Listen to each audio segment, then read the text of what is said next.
Hey everyone, just want to chat with you for a few minutes. Wanted to introduce our new series, Worth It. I also wanted to let you know we started a new YouTube page, North Fairfield Ignite Student Ministries. If you're a student or a parent or know of a student that is not plugged into a youth group, let them know about that. And please get on that page, subscribe, turn on notifications so you see whenever we post a video or go live. What I want to do for the next few weeks, since we're quarantined, is take our series and break it into days. There may be a video, there may be a song, there may be a live teaching, whatever it is, it'll have to do with our series, and it'll all lead up to our Thursday night Zoom hangout where we play games and then we'll break up into groups and discuss it a little further. And so make sure you're a part of that page. I'll also put some stuff on Facebook, but what we want to do is have a wide reach to all of our students in our ministry and make sure that we're engaging because we can't meet regularly. And so we want to make sure we stay engaged. So yesterday I posted a funny video of a father and a son playing a game called Bean Boozled. Basically, they were taste testing jelly beans. Some of them, 50-50 chance, some tasted really good, some tasted gross. And they were able to laugh and joke about it because they both knew what it was like to suffer from the taste of gross jelly beans. And it was funny. It was a lighthearted video, but honestly, there was an important truth that goes along with that video. There is something encouraging about someone who has suffered the way you have suffered. When you have to endure something awful, I've always found that comfort is more powerful when it comes from someone who knows what it's like. And so what I wanted to do for today is share just a short story, honestly, though, about one of the most difficult moments that I've gone through. And maybe you've gone through something similar and you can relate or think about what difficult moment you've gone through and what got you through it. But in October of 2015, it was one of the hardest moments of my life. Earlier that year, we were living in Iowa. We had planned to move back to Ohio and work with my mom in her school and spend some family time together. We'd lived out there for 4 years away from our family, and we were super excited to be back with family. And right before we moved back, we found out that she was diagnosed with colon cancer.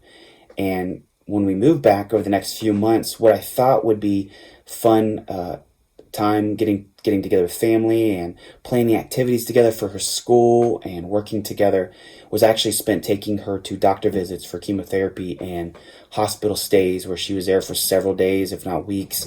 And it was honestly difficult to watch her go through that because my mom was a very strong person and this disease, this was breaking her, and it was difficult to watch. And finally, on October 2nd, just a few months after she was diagnosed, suddenly she was taken to the hospital and spent a very long day in the hospital, and my mom breathed her last breath.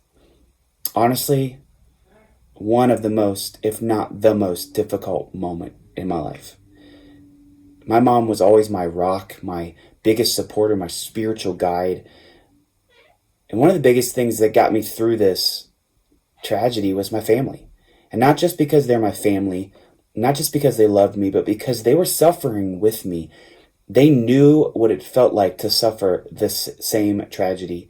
And over the next week, my wife and my sisters and my nieces and nephews and my stepdad, we sat down and we shared stories and we talked about it and we looked at pictures. We cried together and we laughed together. And honestly, even we suffered together, even though that sounds horrible. There was encouragement because they knew what I was going through, and their encouragement and their suffering together with me was powerful. We've already gone through a lot this year. I don't know specifically what kind of difficulty you're experiencing in this. I know there are some seniors who have had a very rough year, not being able to go to dances or traditional graduations.